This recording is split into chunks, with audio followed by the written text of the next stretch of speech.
ನಮಸ್ಕಾರ ಎಲ್ಲರಿಗೂ. ನಾನು Kavitha. Welcome to my YouTube channel. ಇವತ್ತು ನಾವು ಹೊರಟಿರೋದು ಚಿತ್ರದುರ್ಗ ಜಿಲ್ಲೆ ಮೊಳಕಾಲ್ಮೂರು ತಾಲೂಕು ನುಂಕಿಮಲೆ ಗ್ರಾಮ. ಈ ಊರು ಚಿತ್ರದುರ್ಗದಿಂದ 90 ಕಿಲೋಮೀಟರ್ ದೂರದಲ್ಲಿದೆ.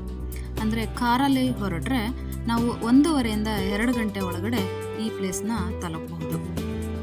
ಇಲ್ಲಿ ಒಂದು ತುಂಬ ಹಳೆಯ ಕಾಲದ ಪ್ರಸಿದ್ಧ ದೇವಸ್ಥಾನವಿದೆ. ಅದು ನುಂಕಿಮಲೆ ಭೈರಸಿದ್ದೇಶ್ವರ ಸ್ವಾಮಿ ದೇವಸ್ಥಾನ. ಈ ದೇವಸ್ಥಾನ ಹೇಗಿದೆ ಅಂದರೆ ಸುತ್ತಲೂ ಗುಡ್ಡ, ಮಧ್ಯದಲ್ಲಿ ದೇವಸ್ಥಾನವಿದೆ. ಇದು ನಮ್ಮ ಮನೆ ದೇವರಾಗಿರೋದ್ರಿಂದ ನಾವು ಇಲ್ಲಿಗೆ ಪ್ರತಿ ವರ್ಷ ಶ್ರಾವಣ ಮಾಸದಲ್ಲಿ ಒಂದು ಭಾನುವಾರ ಬರ್ತೀವಿ. ಪ್ರತಿ ಭಾನುವಾರ ಇಲ್ಲಿ ವಿಶೇಷ ಪೂಜೆ ಆಗುತ್ತೆ. ಶ್ರಾವಣ ಮಾಸದಲ್ಲಿ ಇಲ್ಲಿಗೆ ತುಂಬಾ ಜನ ಬರ್ತಾರೆ.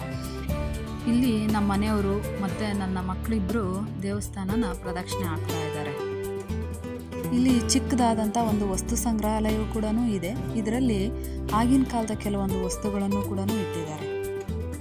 ಇಲ್ಲಿಗೆ ಒಂದು ದಿನದ ಪಿಕ್ನಿಕ್ ಥರನೂ ಬರ್ಬೋದು. ಸ್ವಲ್ಪ ಮನೆಯಿಂದ ತಿಂಡಿ ತಿನಿಸುಗಳನ್ನು ತೆಗೆದುಕೊಂಡು ಬಂದರೆ ಗಿಡ ಮರಗಳ ನಡುವೆ ಕೂತು ತಿಂಡಿ ತಿನ್ಬೋದು. ಸುತ್ತಲೂ ಹಚ್ಚ ಹಸಿರಿನಿಂದ ಕೂಡಿರೋದ್ರಿಂದ ತುಂಬಾ ಖುಷಿ ಸಿಗುತ್ತೆ ಮತ್ತು ಸಮಾಧಾನ ಅನಿಸುತ್ತೆ. ಪಕ್ಕದಲ್ಲಿ ಕಾಣ್ತಾ ಇರೋ ದಾಸೋಹ ಮಂಟಪದಲ್ಲಿ ಪ್ರಸಾದ ವ್ಯವಸ್ಥೆ ಕೂಡ ಇರುತ್ತೆ. ಇಲ್ಲಿ ನುಂಕಪ್ಪ, ಸಿದ್ದೇಶ್ವರ, ಮಲ್ಲಿಕಾರ್ಜುನ ಸ್ವಾಮಿ, ಆಂಜನೇಯ ಸ್ವಾಮಿ, ತುಪ್ಪದಮ್ಮ, ಅರಳಯ್ಯ ಎಂಬ ನಾನಾ ದೇವಸ್ಥಾನಗಳು ಇವೆ.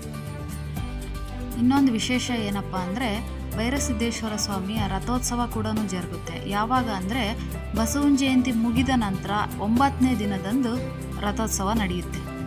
ಜಾತ್ರೆ ಎಲ್ಲ ತುಂಬಾ ಜೋರಾಗಿರುತ್ತೆ. ಎಲ್ಲ ದೇವಸ್ಥಾನಗಳಿಗೆ ಹೋಗಿ ಬಂದ ನಂತರ ನಾವಿಲ್ಲಿ ಕಾರನ್ನ ಕೂಡ ಪೂಜೆ ಮಾಡಿಸಿದ್ವಿ.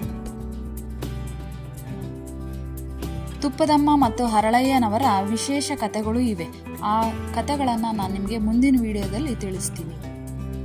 ನಂತರ ನಾವು ಕೂಡ ಪೂಜೆ ಎಲ್ಲ ಮುಗಿಸ್ಕೊಂಡು ತಿಂಡಿಯನ್ನು ತಿಂದ್ಕೊಂಡು ಇಲ್ಲಿಂದ ಹೊರಟ್ವಿ. ಇಲ್ಲಿ ತುಂಬಾ ಖುಷಿ ಸಿಗುತ್ತೆ. ಪ್ಲೀಸ್ ನೀವು ಕೂಡ ಈ ದೇವಸ್ಥಾನಕ್ಕೆ ಒಮ್ಮೆ ಭೇಟಿ ಕೊಡಿ. ನಿಮಗೂ ಕೂಡ ಖುಷಿ ಸಿಗುತ್ತೆ, ಖಂಡಿತ ಖುಷಿ ಸಿಗುತ್ತೆ ಅಂತ ಹೇಳ್ತೀನಿ. ಈ ವಿಡಿಯೋ ನಿಮಗೇನಾದರೂ ಇಷ್ಟ ಆಗಿದ್ದರೆ ಪ್ಲೀಸ್ ಒಂದು ಲೈಕ್ ಮಾಡಿ. ಹಾಗೆಯೇ ನನ್ನ ಚಾನಲ್ನ ಸಬ್ಸ್ಕ್ರೈಬ್ ಮಾಡೋದನ್ನು ಮಾತ್ರ ಮರಿಬೇಡಿ. Thank you.